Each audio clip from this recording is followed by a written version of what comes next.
evening, friends. Welcome you all on this fourth webinar of Lions Business Forum. Today's webinar topic is Post-COVID-19 Business Challenges and Government Relief. Speaker is Lions CA Manish Ladge, Director, Mastermind Finance Services. Humble, systematic, a man of commitment. Lion Manish Ladge is a chartered accountant. He is practicing since around 35 years. He is an auditor and financial advisor to many SMEs companies. He has a wealth of experience in areas of corporate financials, instructing international business audit and taxation. His core competence include analyzing business performances and strategy, their long-term planning, private equity funding, and merger and acquisitions. As a line member of our district 3231A2, he is a member of Lions Club of Thane North and presently is district cabinet treasurer. I welcome and invite Lion Manish Ladge for his presentation. Manish, please start. Thank you, Anand, for this brief and nice introduction that you have done. And good evening, everyone. Basically, today this topic is of really, I felt it was of some relevance in terms of what is going to happen. We are still not clear when we will be able to start our businesses again. Hopefully, from 1st of June, we all are mentally now getting ready to start off with our businesses, but still there is an uncertainty in terms of actually on 1st of June whether we will be open or we will be open, and if and whenever we open, the issue is that what challenges we are going to have in terms of doing business, how we are going to cope up things, managing various cash flow issues, managing various business related issues. And for all this, the government has definitely given us some reliefs that they have provided to us. And these are something which, I thought, in my mind it came that let us discuss this. I will give you a small presentation, and from there on, I will be happy to take some questions also if people have some clarifications or questions that are required. So what we will do is, today's basically this topic is post-COVID business challenges, regulatory reliefs and packages that government has provided to pull us through this difficult times. So these are very, very difficult times, and we all have to think very differently to fight these different challenges that we will encounter in next 12 to 18 months. Now, why I'm saying 12 to 18 months? If we are thinking that 1st June को हमारा सब कुछ ठीक हो जाएगा और हम लोग बिजनेस एज नॉर्मल करना शुरू करेंगे, I think that is not the case. That is going to be, the fight is going to be much longer. The difficulties and the way we do businesses have to be planned in a very different way, at least for 6 to 12 months, if not for 18 months. That is what I definitely feel is going to be required. So what today we will do is quickly, first we will look at some, last 3 months when since the COVID lockdown has started.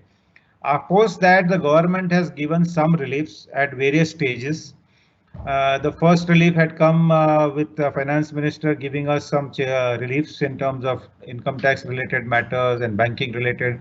RBI gave some reliefs in banking.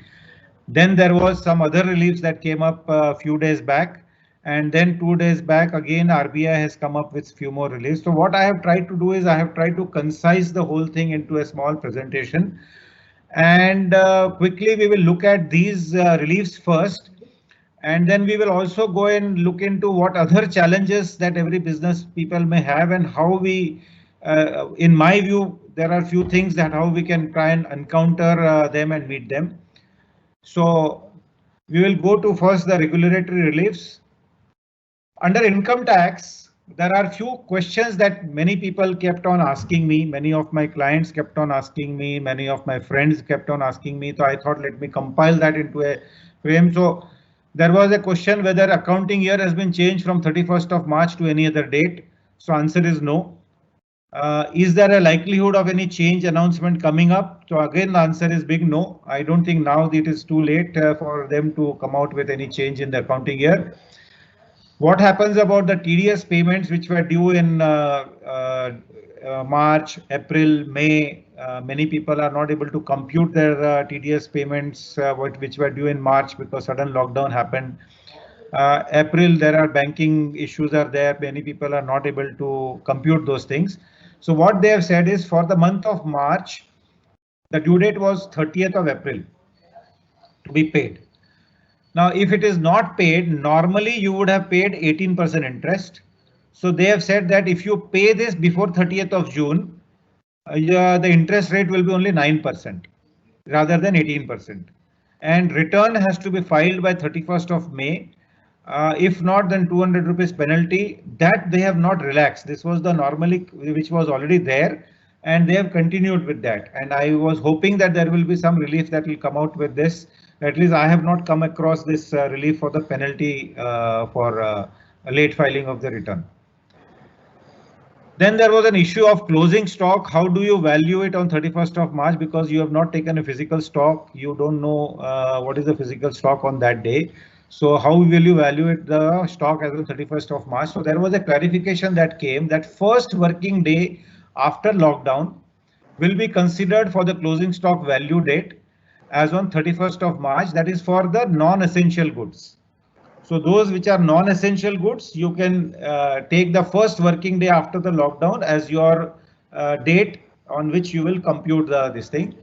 All essential goods closing stock value can be taken as on 31st of March. So the valuation will be based on whatever formula we apply as on 31st of March. But in non-essential goods, you can take it based on the first working day after the lockdown. Has date for filing of return been extended for financial year 1920? So yes, the return filing date has now been extended from 31st of July and 31st of October, which were the two dates originally announced, to 30th of November 2020, and tax audit report from 30th of September to 31st of October 2020. So this is an extension that we have got. So July and October, these two dates, they have both been extended to November. Tax audit report from September to October. PAN Aadhaar linkage, there was a deadline of 31st of March. Now they have extended it up to 30th of June. So there are still few cases where people have not linked their PAN and Aadhaar. So that date extension has been given. Then when you had capital gains during the year ending March, you had to invest into capital gain bonds or into properties before the year end. That because of this lockdown, many people were unable to do it because suddenly everything changed. So they have given a time that if you want to save on capital gains, you have time till 30th of June to do the investment, and that will be considered as valid investment for the financial year 1920. Similarly, for LIC payment, PPF payment, any other those investments which were normally required to be done before 30th of June to take the benefit of under section 80C. There they have saved, all saving based investments, have been extended, but we have to take care of interest on inoperative accounts if not paid in time, and rest all this can be paid till 30th of June. Similarly, Mediclaim and donations, whether it has been changed. So yes, for PM Care Fund donations, 100% deduction is allowed, and for others also the date Mediclaim, if it was due on before 31st of March, but then if you pay till 30th of June, it will still be allowed as a deduction for the year ended March 2020. There was a Vivad for Vishwas to Vishwas scheme. That was a settlement of old tax litigation matters. which were pending as on 31st of January. There again, the date was 31st of March, and then some extended period was till 30th of June.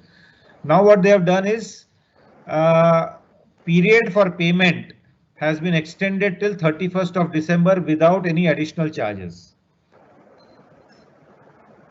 TDS, there is a 2 days back, last week, the amendment has come that for the current financial year, the TDS from the date from when it was announced last week, all TDS payments, whichever were there, wherever it was 10%, 2%, 1%, whatever was there, it has to be slashed by 25%. Except for salaries, it is not there. For all others, non-salaries, the payment, any payment made to residents. So if it was 10% on professional fees, rent, etc., it will become 7.5%. Where it was 2%, it will become 1.5%, and where it was 1%, it will become 0.75%. So this is the effect, and this will be remaining till 31st of March. Whatever payments are due for this financial year, this TDS provision is applicable now. Income tax, in order to give some relief of cash flow to in this period of liquidity crisis, government has said that whatever refunds are due for non-corporate SSEs up to ₹5 lakh, they will for non-corporate SSEs any amount, they will release it as early as possible. In next few days they will release it. Up to 5 lakhs refund they have already granted, they have already disbursed. About a week back announcement was that they have most of the cases they have already disbursed. But beyond 5 lakhs also, whatever were pending, that they are saying that they will be able to do this as fast as possible for non-corporate cases. GST, though I don't practice on GST, but some quick information that I got, I said I will give you that. So do we have to prepare the GST 3B for April, May and June? What it says is that if the turnover is below 5 crores, then no. If turnover is above 5 crores, then yes, and interest at the rate of 9% for delayed payment after 20th of the month. And return filing has been allowed to file within 30th of June for above months. So payment you have to make, if your turnover is above 5 crores, you have to make the payment, but the interest rate now will be only 9%. But the return filing date is 30th of June.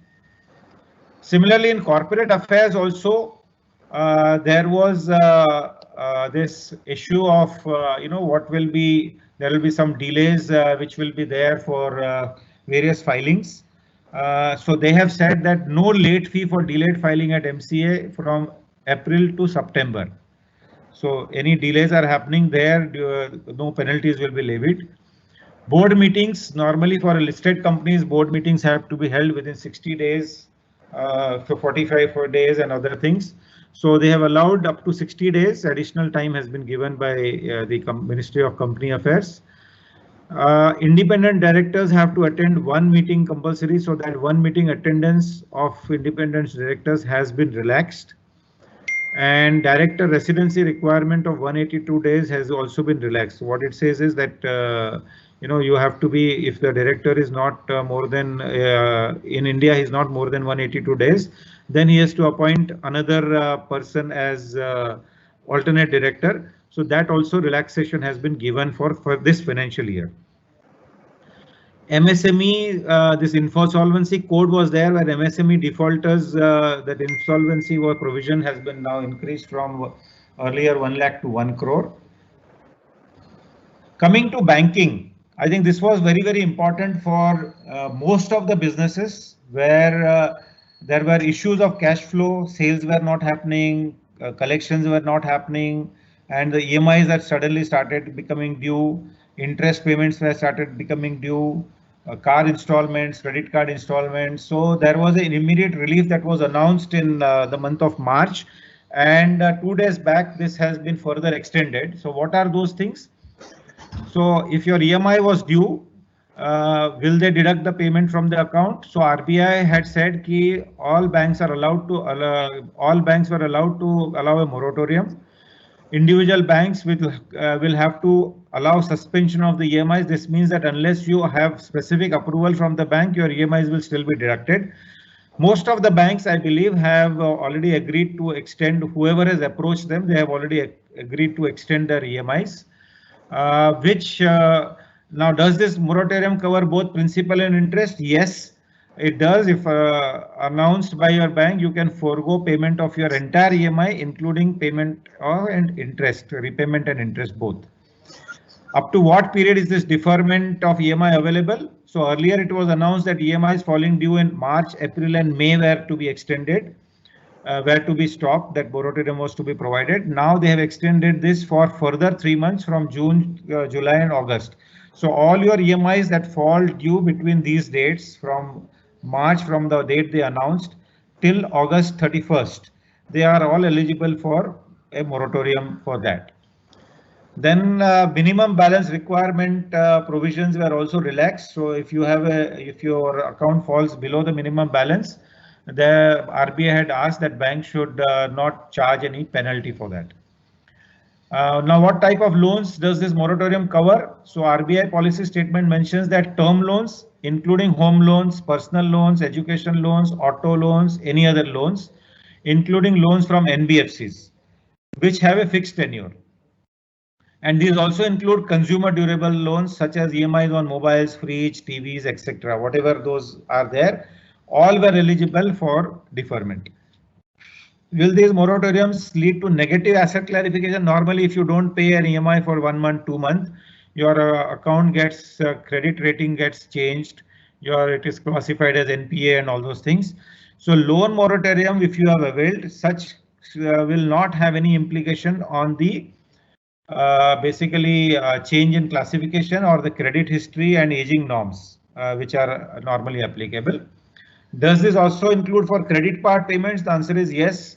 All credit card payment also, if you defer this, you don't have to, it will not impact your credit score. What about interest payment on working capital? Earlier, what they have now had announced that for these 3 months, you can defer your interest also, but all this will have to become payable in the month of June. So March, April and June, all 3 installments of interest were to be collected by the bank in the month of June.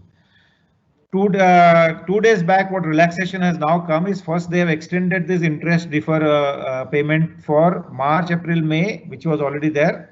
Now June, July and August also they have deferred it. So you can apply for deferment of your interest up to August.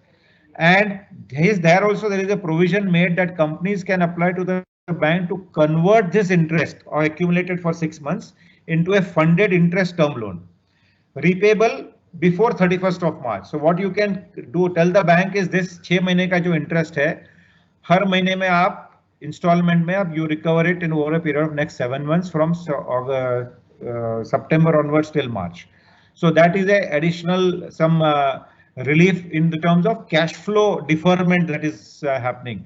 So there is no question of any waiver of interest, waiver of EMI, what we are talking about. It is only a deferment provision that we are all talking about. Provident fund, there were certain changes that were announced.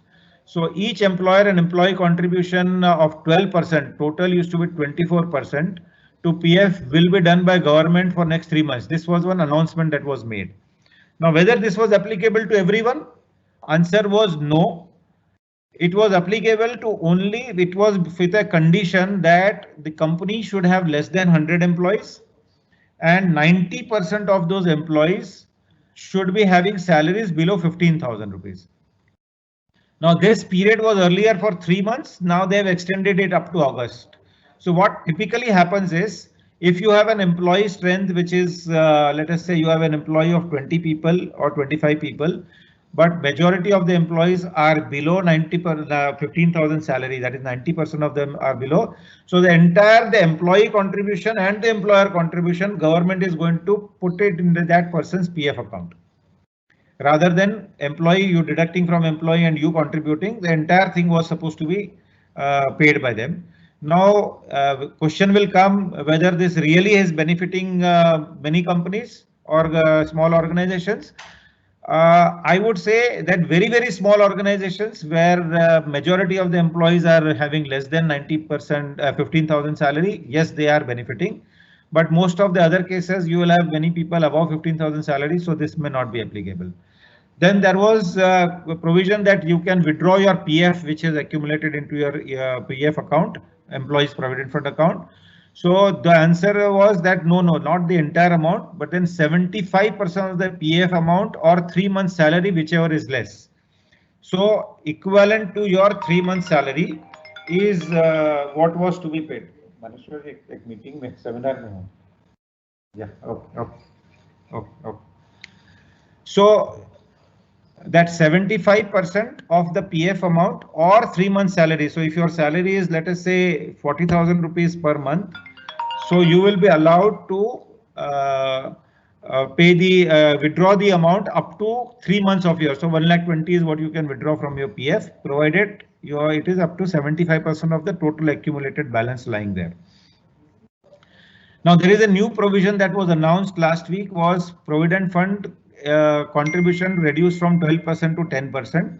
So what they have done is the deduction from employee salary and employer's contribution for the next 3 months, that is May, June and July, has been now reduced to 10%.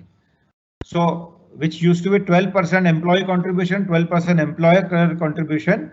So now what they are saying is employers, you will deduct employee contribution only you will pay 10%. Employer will also pay only 10%. So there is a small cash flow benefit that has come up. Then there was a next provision for MSME. There is a new definition which has come, and please listen to this very carefully. Why I am saying is that there is a substantial benefit that everyone will be able to avail out of this. Earlier, for service industry, the limit was very low. And most of us would have been out of the service MSME definition. Many of the times we were thinking that MSME means it is only for manufacturing companies, but MSME is applicable to service industry also. So if you are a travel agent, you are any other service provider like a chartered accountant or a professional consultant, or you are also like a placement agency, any other service that you may be providing, they all fall under now MSME. So you can register yourself under MSME. They have changed the classification of MSME now into 3 categories. One is micro, where the investment is less than 1 crore and your turnover is less than 5 crores. Small is investment less than 10 crores and turnover less than 50 crores. And medium, investment less than 20 crores and turnover less than 100 crores. Now what was earlier happening was the medium Qualaka definition was that investment less than 10 crores, that they have increased to 20 crores. Second was, turnover limit was not there earlier. So now they have brought the turnover limit also. So if your investment is less than 10 crores and your turnover is less than 100 crores, you are now still going to be able to get the benefit of the MSME provisions which have been made available. Collateral free automatic loans for business. Now, what has happened is last week when this announcement came up, there was a lot of confusion of what this will all mean about. So what they are, see, when the March announcement had come that businesses can apply for additional basically loans to deal with their cash flow issues, the immediate question came up that banks will ask for additional collateral, banks will ask for personal guarantees, other guarantees to provide these additional loans.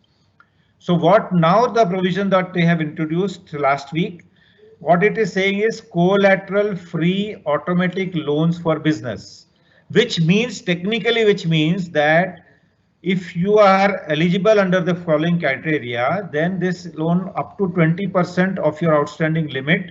So what it says is emergency credit line to business MSMEs from banks and NBFC up to 20% of entire outstanding credit as on 29th of February 20 with following features. Borrowers up to 25 crores outstanding and 100 crore turnover are eligible. Loan to have a 4-year tenure with moratorium of 12 months for principal repayment. 100% credit cover to banks and NBFC on principal and interest. So that means the government is providing 100% guarantee. So the banks need not ask for any additional collateral from the promoters for providing this loan. And this scheme can be availed anytime up to 31st of October 2020. No fresh collateral and no guarantee fee also will be charged to anyone. So what this means is that if you had a term loan, you had a working capital, all put together, whatever was the outstanding figure as on 29th of February, if you are enjoying a limit of 5 crores on outstanding was 4 crores 80 lakh rupees, then on 480, 20% of that is 96 lakhs. 96 lakhs is what will be available to you to as additional facility if you want to avail this. Now this 96 lakhs, you don't have to make any principal repayment for the first year, and then balance whatever loan is there, you have to repay that in 4 years, subsequent 4 years, that means 48 installments. So this is a very good method which most of us can take benefit if we have a loan outstanding, to mitigate your immediate cash flow requirements which are going to be there. Why I am time and again saying that I will come to this when we come to the business scenario solutions. You are going to have a lot of cash flow issues, and these type of limits, if though you may not require it immediately, I personally believe that every businessman should apply and keep this handy. You don't know when you are going to need these funds. Then they said that there is a subordinate debt available for stressed MSMEs. That which means that which companies which were already NPA declared NPA, companies which are already into stress mode, which have not been able to pay their EMIs for the last 1 or 2 months also, and they are in a stress position, they can take benefit of this. Government will facilitate provision of 20,000 crores as subordinate debt. What does subordinate debt mean? First of all, we have to understand that the subordinate debt means that the bank will give a loan to the promoter, not to the company, and that loan will be infused by the promoter into the company. That is why it is called subordinate debt. It is not a direct debt into the company, but it is subordinate debt, means it is given to the promoters with the condition that they are going to be bringing this back money into the company as their equity. And the central government will provide a partial credit guarantee support to the banks, and the balance the banks have to take care of this to revive the MSMEs which have gone already sick, or which are NPA, or which are into the stress position. There is also one provision of equity infusion for MSMEs through fund of funds. So what the government has proposed is they are going to create a fund with a corpus of 10,000 crores to be provided by government. This 10,000 crores will be infused into various daughter funds that they call, which will be, multiple. The SIDBI is running one fund, some others are running for some funds. So those monies, 10,000 crores, will be deployed by the government, that fund, into these smaller funds. And these smaller funds, totally up to 50,000 crores, they will invest in various MSMEs for their expansion. So if you have an expansion plan, you can approach to these funds, smaller funds, who will provide you equity into your company. Could be 2 crores, 3 crores, 5 crores, 10 crores as equity into the company. And whole idea is that these MSMEs eventually should get listed on the main board stock exchange over a period of next 2-3 years. So that is the whole intention, that all MSMEs should get empowered to grow. Government is saying that the strength of the Indian businesses are in MSMEs, and unless and until MSME grows, the business industry and the country cannot grow, and that is why this entire focus you will see is on MSMEs. Other small problems of MSMEs, whatever they were facing liquidity issues due to COVID, they are saying that you may be not able to do a marketing because of trade shows and exhibitions will get cancelled. So in order to compensate that, they are going to provide some e-market linkage, and that will promote the products of the MSMEs. There will be also receivables that you have from government agencies or subsidies or drawbacks which are due to MSMEs from the government. They have declared that within 45 days they will try to release all these payments. So if you have any outstandings lying with them, so you should expect recovery from them in these few months. Now coming to doing business post COVID-19. So the first part of this thing was basically to deal with some reliefs that the government has provided. There are a lot of other things that government announcement has made, but many of them are not relevant to our businesses. Many of them are not relevant to general businesses. It may be for specific industry. So I'm not trying to cover any of those things, whichever I found were going to be of general nature, which all businesses are going to be impacted, or they are going to take benefit of that. I thought, let me present that.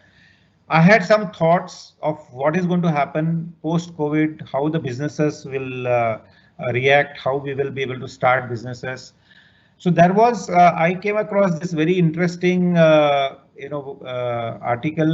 from this agency called Moody's, and they come out with this, their reports, and in that, what they said, different businesses segments, they have created that three categories. What are going to be impacted, which is high exposure is there. So COVID-19 induced economic disruptions that will have which will disproportionately impact some industry sectors more than others. So what are those high exposure industries? What they said, apparel industry is going to be affected very badly. Automotive manufacturers will get affected very badly. Automotive suppliers will get affected. Consumer durables are going to be affected. So all these white goods, television, washing machines, and other durables, what we talk about, they are going to be affected very badly. Gaming industry is going to be affected badly. Lodging, leisure, and tourism, we all know now, by now that all conventions have been cancelled, bookings are getting cancelled. So passenger airlines industry is going to be in a very big problem. Cruise liners are going to be in a problem. Retail industry, which is non-food, are also going to be in a problem because people are going to spend less money now. And global shipping industry is going to be in a problem. So these are very, very high exposure of these industries where their problems are going to be much, much higher. Next category was moderate exposure. They said beverages, chemicals, manufacturing, media, metals and mining, oil and gas, oil field services, property developers, protein and agriculture, service companies, steel producers, technology hardware. These are going to be having some moderate exposure of this disproportionate impact is going to be there.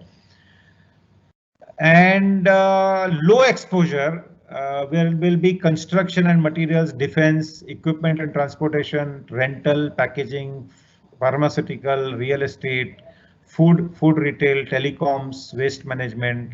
All these will have a lower and where there was a potential positive impact, what they said. Positive impact means there are certain companies which will have really a good future. So they said internet service companies, online retail, and gold mining. So this was a gist of what the report was in terms of what they felt are the three categories which they felt will be there. Coming to what I felt, there were certain thoughts which were coming to my mind was, if your company is dependent on imports, so imports and dependence on China will have to be rethought. Why I'm saying this is, already government has announced Swadeshi, Apna Atmanirbhar, all those keywords Modi ji has already said. The whole thought process in most of the countries is going to change, where they are going to ensure that they have less dependence on China. So if it is proven that China has played a mischief in this whole coronavirus episode, then there is a possibility that most of these big five countries are going to come out with a complete ban on trades with China. including they will put pressure on other countries like India also to, try and put ban or at least restrict the trades with China. So if we are in a business which we are highly dependent on imports from China, I think we should better look at alternatives from other countries where these products are available. It might be a little costlier, but then the process has to start immediately is what my feeling is. There is going to be a long drawn recession and slowdown in many countries. And this is going to impact businesses that are heavily dependent on imports or exports. So if you are dependent on exports to these countries or imports from these countries, there is a possibility that you may not get those orders now. You may not be, those orders if you already had may get cancelled now. So because they are going to be in recession, and that is why their imports or our exports are going to get reduced. Our international travel for next 12 months is definitely going to be impacted. I don't think any of us would want to venture going out for the next 12 months, at least next 6 months, definitely no. Beyond that also till 12 months. So you will have to think of alternative ways how you want to remain in touch with your customers or suppliers if they are from overseas market. Various trade fairs, as I said, for next 12 months might get cancelled. So how are you going to connect with your new customers is a question that you have to start thinking about and look at alternatives for doing that business or getting those new customers.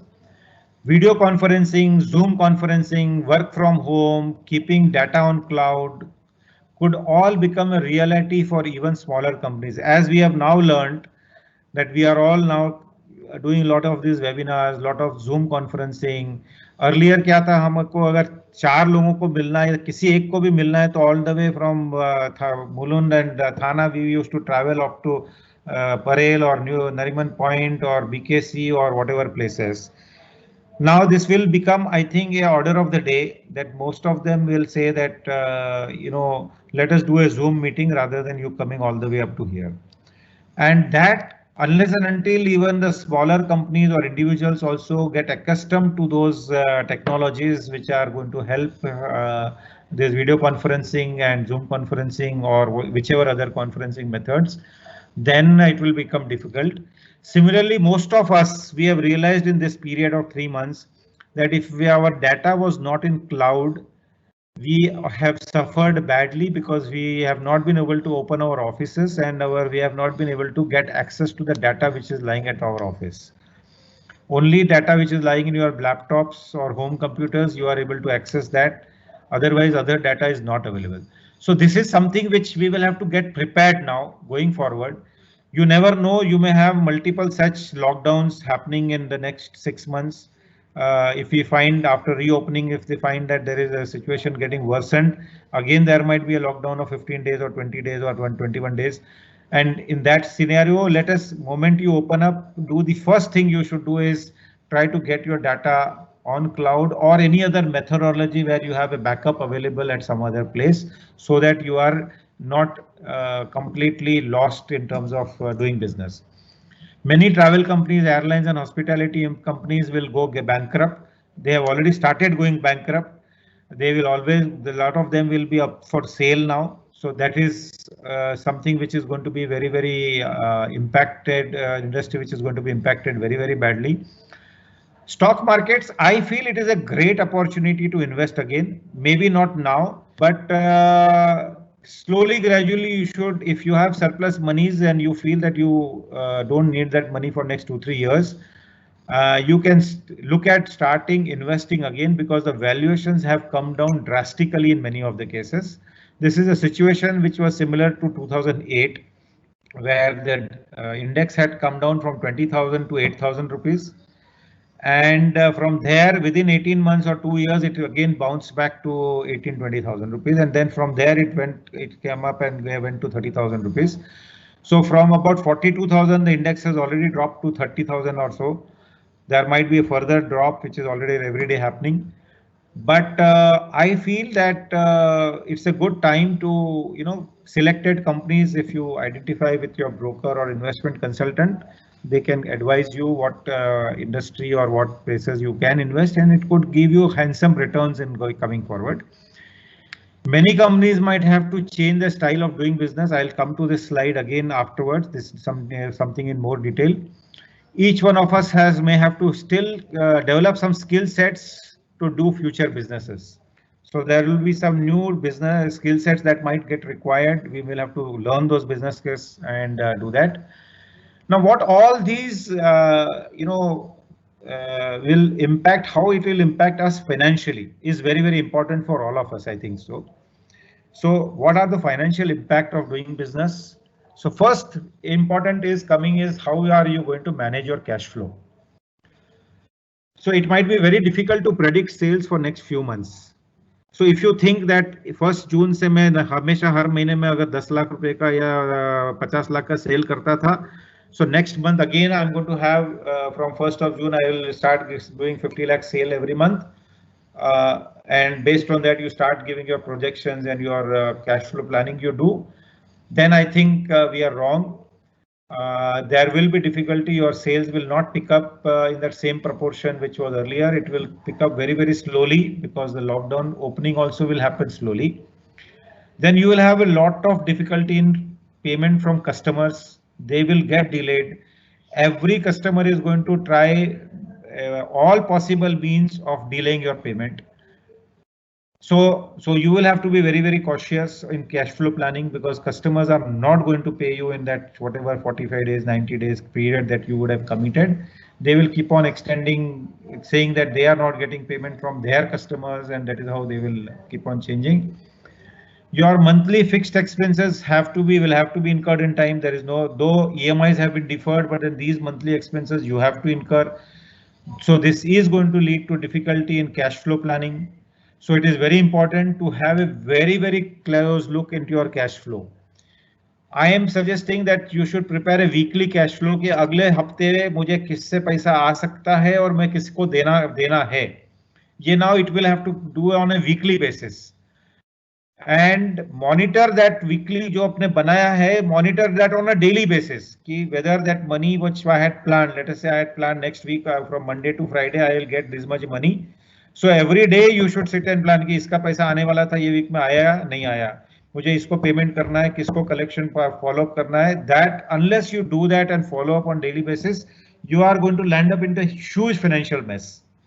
And I am for every meeting that I have held on these topics, I have emphasized on this point that cash flow management is going to be very, very important. If it may not make any sense to prepare a full year business plan at this stage, but wait for 3 months, see the trend of sales and then make your plan accordingly. Normally हम क्या करते हैं, अप्रैल महीने में अपना next year का budget बनाते हैं कि full year budget we plan कि this last year we had done let us say a turnover of 1 crore rupees. This year we will do 1 crore 20 lakh rupees और उसके हिसाब से our planning happens. This year is going to be different. I always say that this year, if we are able to manage to retain the top line and bottom line of the current March 20 का जो business किया था उतना अगर हमने manage कर लिया, I think we have achieved a great thing is what my sense goes. Because many businesses may not reach even the turnover or profitability levels of March 20 numbers that were achieved in March 21. So this is something which will have to be thought of. How to handle this situation? My sense is that look at every possible way to cut or control your expenses. Because you will need every bit of money that you have in hand to be able to use. Make a list of all fixed expenses which cannot be avoided, and those which you think can be worked on. So there are certain fixed expenses आप avoid नहीं कर सकते. Let us say rent is there, minimum electricity is there, few other salaries are there. वहाँ पे आप कुछ नहीं कर सकते हो, तो उसका लिस्ट बनाइए. Then you have certain expenses, fixed expenses where you think that yes, ये आदमी आज मुझे जरूरत नहीं है, इसको मैं निकाल सकता हूँ, या ये expenses को मैं आज के तारीख में जरूरत नहीं है, मैं इसको अभी बंद कर सकता हूँ. So all wasteful expenses, I would say all avoidable expenses, you should try and discontinue those things and try to avoid those expenses and defer them.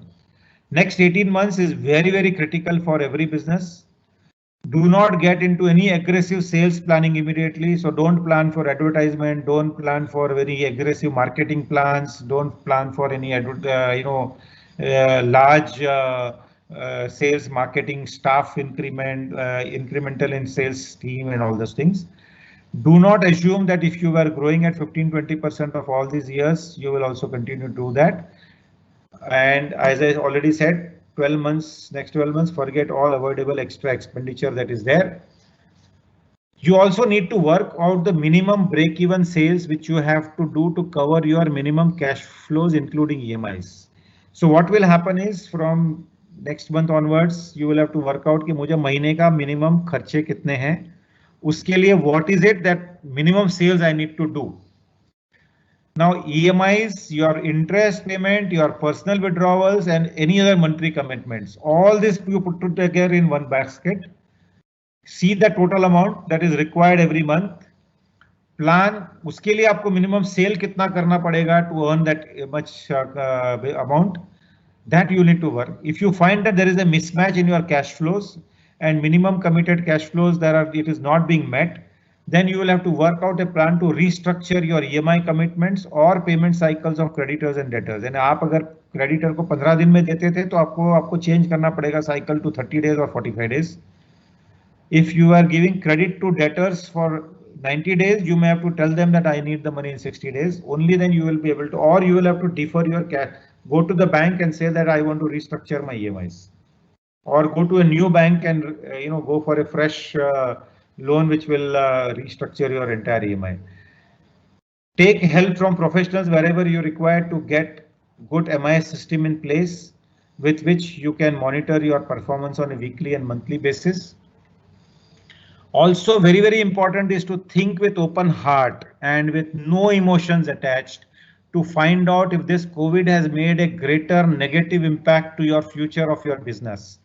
There are some businesses which will be impacted very, very badly, and future strategy in terms of changes in doing that business or discontinuance of the same will have to be thought. जरा भी आपको लगता है कि in this change scenario तो हमारा business में impact बहुत बड़ा है, rethink about whether to continue that business or not, or if you want to change the strategy of doing that business. Simultaneously, you will also find that there are some businesses which have become very, very attractive post-COVID, and think if you could venture into them or partner with someone in that field to grow that business more rapidly. So this is something, one thought that I had, which I said I thought we will do it. Now, where we as Mastermind Financial Services can help you if you think you need any outside professional assistance. So what we do, I'll give you a little background. We are a chartered accountant firm and also into financial services. We are into audit and taxation practice for last almost 35 years now. We are into financial planning, fundraising activities, and especially we are very aggressive in low bank loans, and private equity is our forte.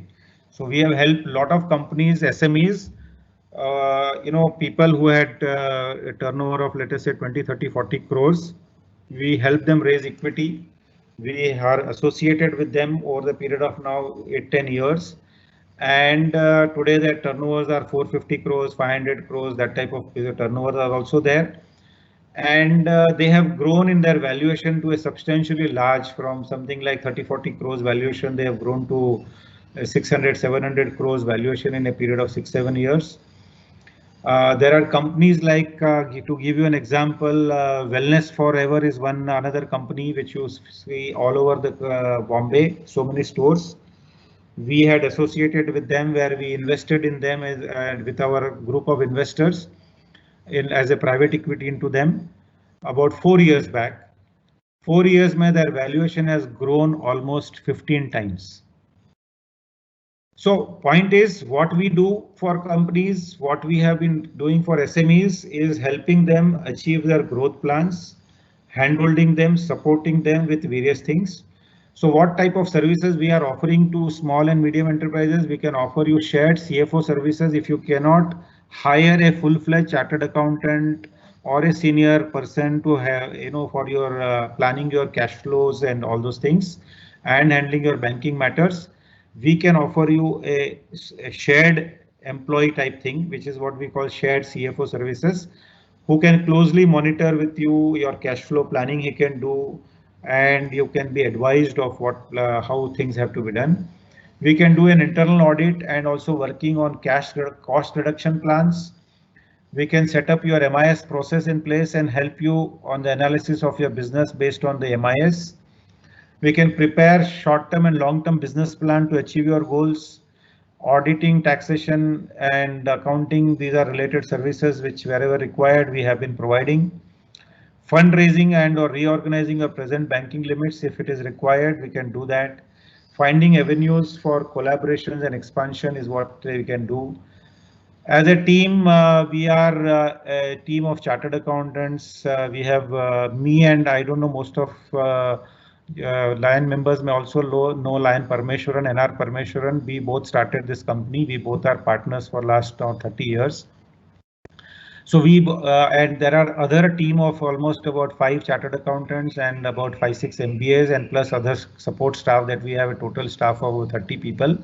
So in all, we have a good in-depth knowledge of finance, banking, costing system, company law, taxation, coupled with financial institution, bank, investment bankers, consultants, and other agencies. As all these has enabled us to provide tailor-made services to various clients in manufacturing, services, real estate, allied, and other sectors. We are also associated with a lot of other company secretaries and legal advisors and valuers and other chartered accountants with whom we work very closely and are able to provide a various range of services which are normally required for any businesses. And we are very active in private equity side. If any of you or your friends are looking for those growth plans, where definitely you can approach us. So these are some quick, things that we do. M&A, merger and acquisition is another place where we are doing a lot of work. Business advisory, debt syndication, equity placement. This year, we are, of course, Mastermind as a company. We are celebrating 25 years of working with medium and small enterprises. And with that, I end my presentation. And I will be happy. I think I am within my time slot, which has been provided to me. And I can now, if there are some question answers, then I think I can take that.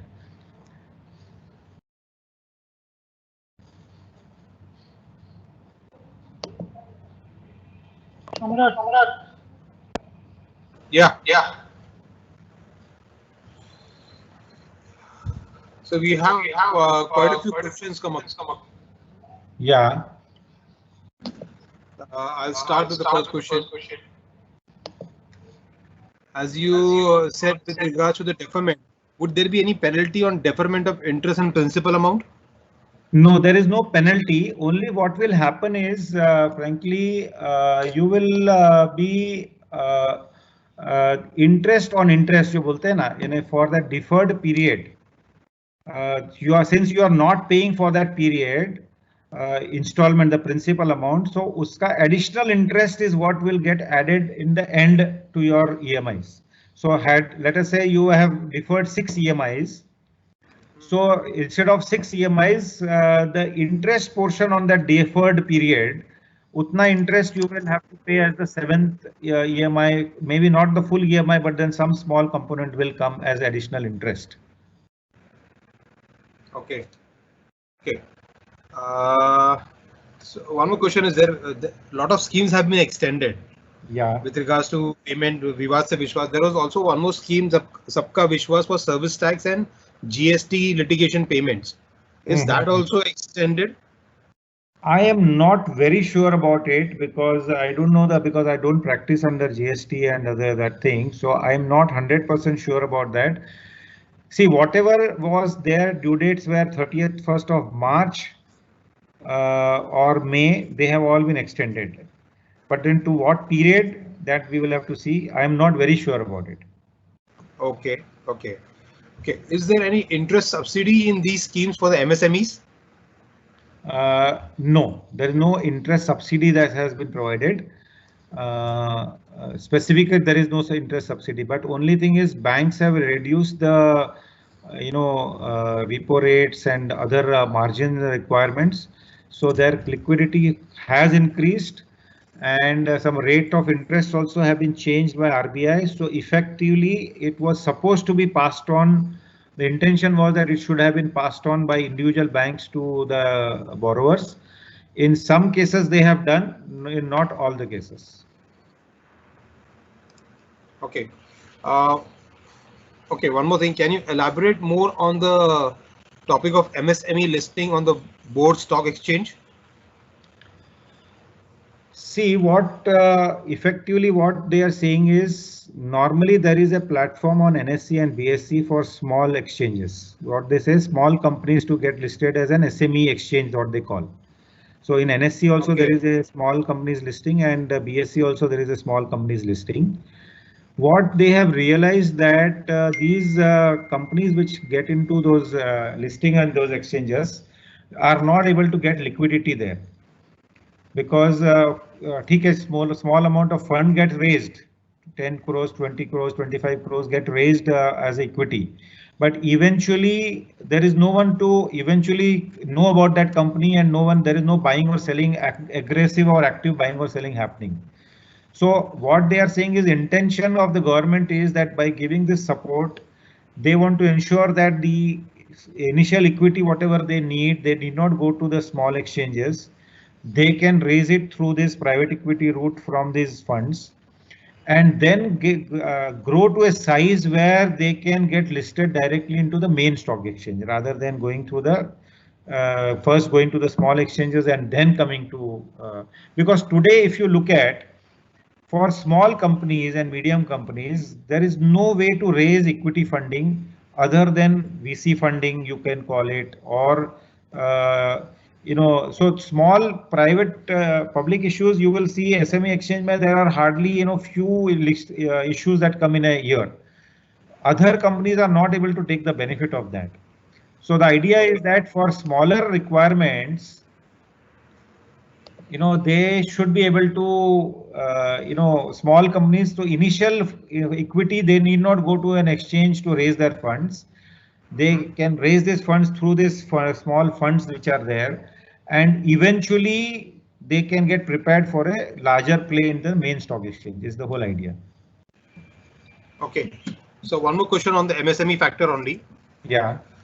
The 20% of turnover credit limit is right.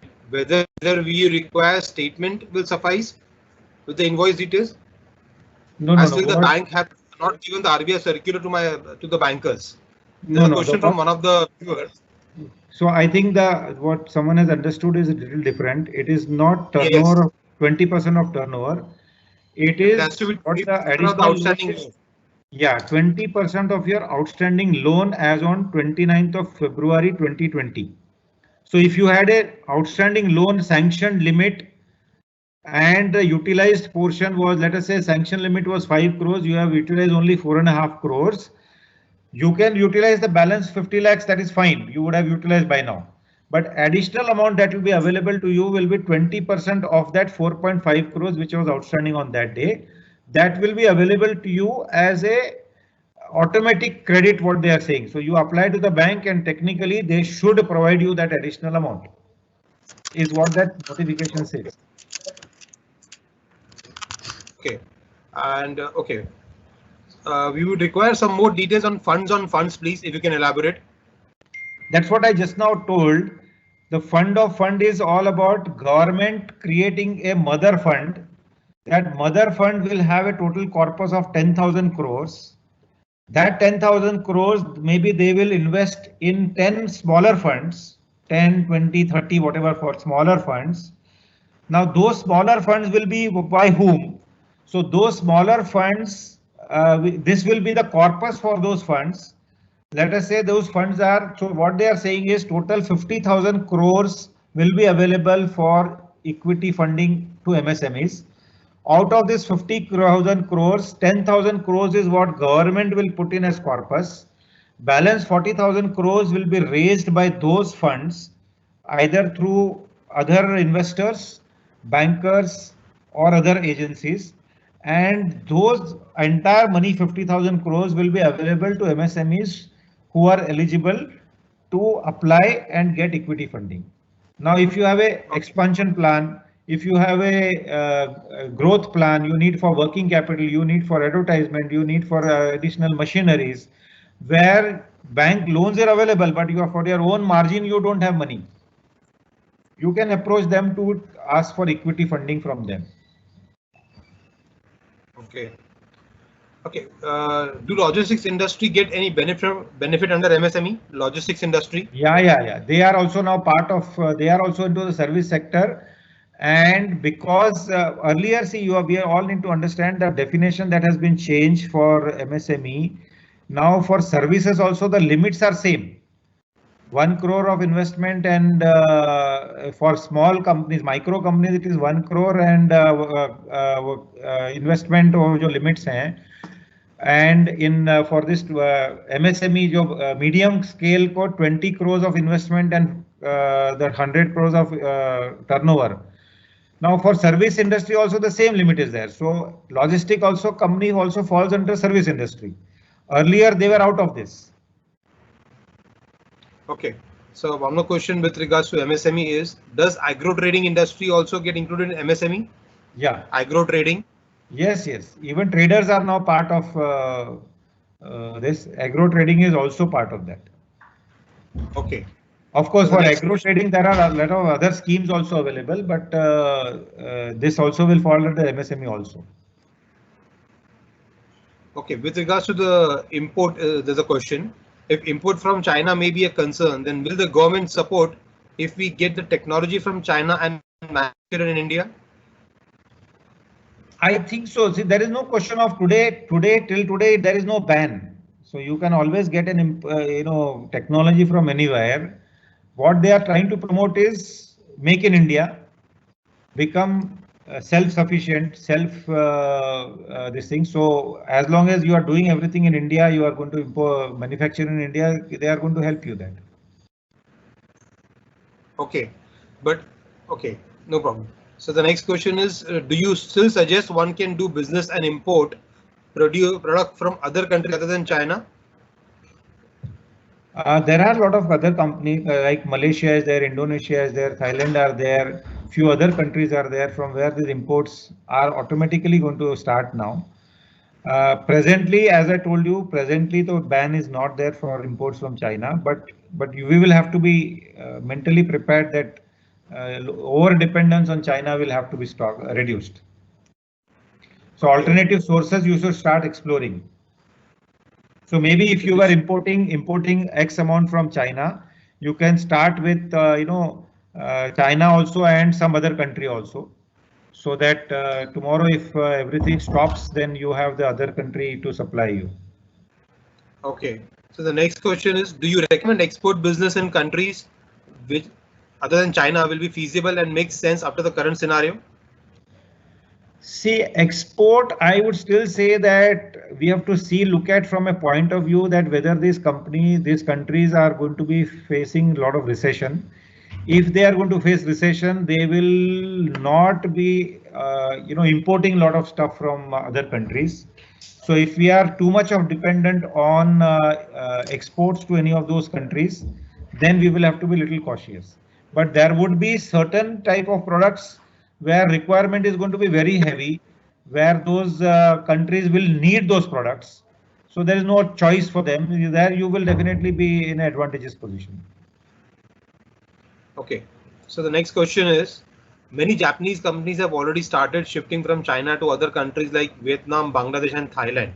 Correct. India could attract only 2 companies. You think without single window clearance, these companies will come to India? Some of them, yes, there are, though only 2 would have come by now, but then to my knowledge, what I have been attending few other seminars and 2 other business groups that I'm associated with, there are a lot of efforts being made for, at a high level lobbying is going on to ensure that more and more companies can come to India. Of course, the whole idea, what you said is that single window clearance is a problem in India. So government is trying to work out somewhere there so that more companies may be able to come. But then there are definitely a lot of industries which are also trying to approach. We as investment bankers, we also have started receiving few inquiries of people wanting to invest in Indian companies. Okay. So the next question, as you said, it's a tough time for international logistics. Can you explain in what way? Will it be a tough time for international logistics? I know since as I am telling you, exports and imports are going to be impacted, which means that when exports and imports are going to be impacted, the international logistic companies will definitely have lower business. And that is where I am saying that this will have an impact.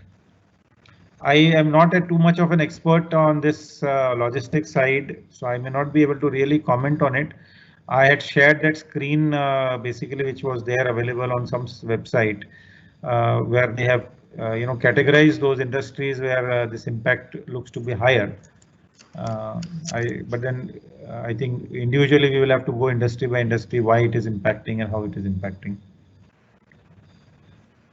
Okay, so can you go to the next question?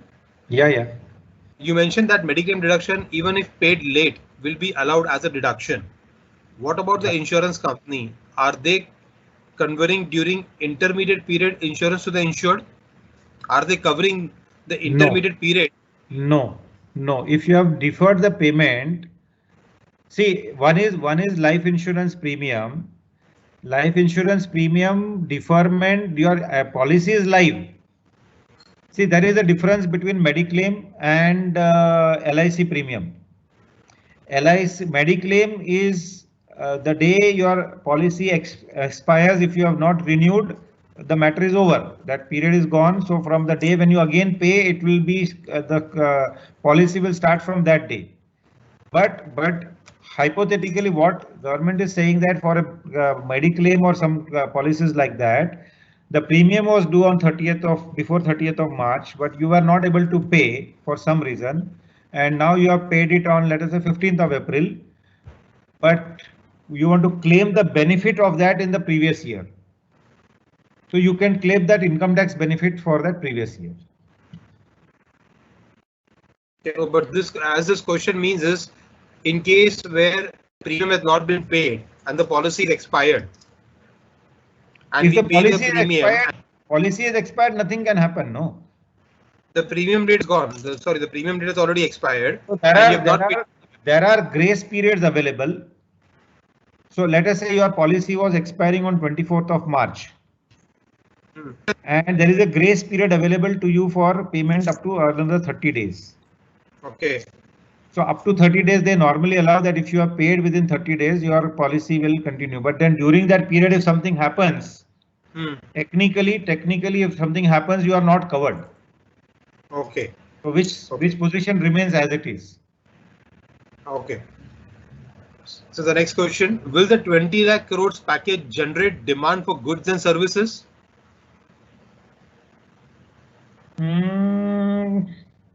I think yes, it can. I will have to look into it, but then I will not be able to elaborate much on this, but according to me, yes. Okay, fine. So the next question is, we are already using a CC limit under the CGTMSE scheme, which is with no collateral property. So now how can we get a benefit in this scenario with extra loan? Same 20% you will be available to your additional loan. Okay. So the next question is, because for that 20% government is giving guarantee, so bank should not have a problem in giving you that money. Yeah, but even this loan is under the CGTMSE scheme under MSME without collateral. Yeah. Still, it is possible for additional 20%. It is eligible. Okay. So, can CA Institute approach government for waiver penalty of ₹200 per day in the TDS filing case? I think there is some representation being made. I don't have exact details, but then in some of our professional group, I saw some representation is being made. Because now that, now it is very clear that 31st May deadline cannot be achieved. In most of the chartered accountants, they have not been able to open their offices. So there was some representation which was being made, but then what is the outcome of that? I am not sure about it. Okay. So what is the main advantage of the restructuring MSME? See, the whole idea was that, more companies fall under that category. And there were certain companies which were, because of, a slight, they are within 100 crores turnover, but just because their investment criteria investment has crossed 10 crores, they have gone out of MSME. So in order to protect them, in order to ensure that they also get the benefit of MSME, they have increased this limit from 10 crores to 20 crores. Similarly, the other one from 5 crores to 10 crores they have done for small. Okay. Okay. So is it possible to import telecom products from Penang post COVID-19? I think so. I don't think there is any restriction there. Okay. So is pure trading activity business just a trader can avail MSME benefits? As Only per the new definition, yes. Okay. Sir, in the next question, if your loan is for a period beyond 31st March, say till 30th June 2021, do we still need to pay interest before 31st March? Come again, what you're saying? If there is a loan which is going to be period is 31st March. Okay. Loan period is beyond 31st March. Yeah. Say up to June 2021. Okay. Do we need to still pay interest before 31st March as FITL? Yeah, definitely yes. See, what it says is that interest for this period has to be borne over a period of, it has to be repaid before 31st of March 2021. Okay. The next question is TDS return date is 31st May and the payment date is 30th June. Need some clarification on that. That's what the representation we are talking about. No, if we are not paid till 30th of June, how can we file if that time is extended up to 30th of June? Then see what time is extended with payment of interest. But they are also saying that you pay a penalty for late filing of return. So that is where the representation is being made. Okay. Does export become more competitive because of the currency movement? Export becomes more competitive. Why it is competitive? I don't think so. In fact, it is more. So the question is, does export becomes more competitive because of the currency movement, the present currency movement? It becomes competitive. I would not be really able to comment much on this.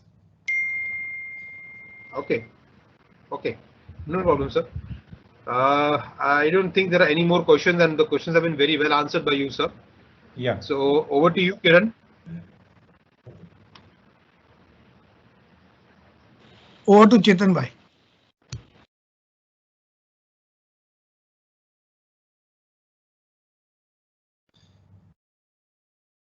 Hello. Go on, sir. Yeah. Can everybody hear it? Okay. Thank you, Manish, for enlightening everybody with your knowledge on and nitty-gritty on all the benefit that government has given. A lot of items that you gave were eye-opener to most of our attendees.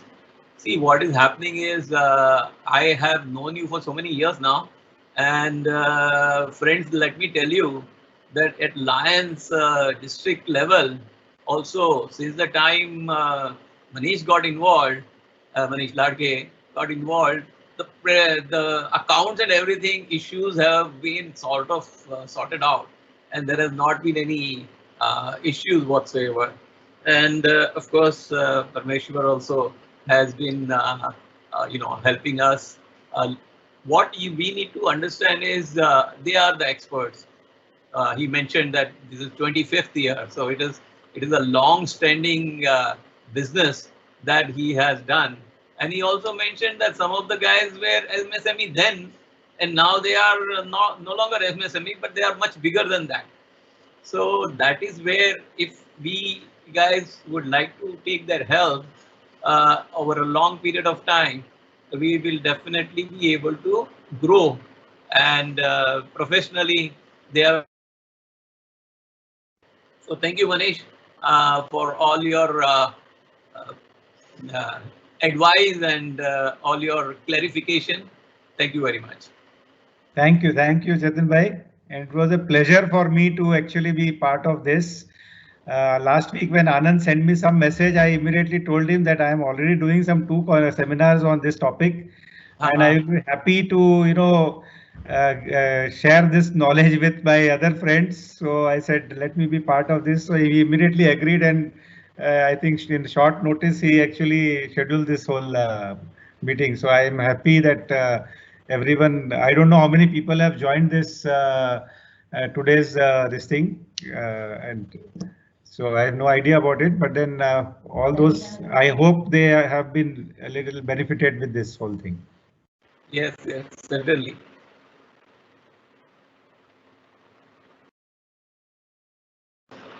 Yeah. Yeah, Kiran, anything else? Well, nothing from my side. I think it was an excellent, sharing of knowledge by Manish. Thank you, Manish, for the same. Once again, thank you for. I would say there are a lot of things that I came to know about, and I'm sure that others would have taken advantage of that also. So with that, let's call it curtains for today. Looking forward to the next webinar. Do you want an announcement for the next one? Yes, so that's what I was about to say. Before we call it curtains, we have a workshop coming up on 27th and 28th, which is by Manan Vasa, renowned. He takes basically. Please hold on. Let me get it in front of me.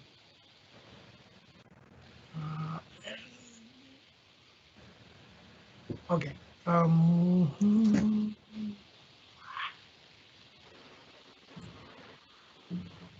Okay.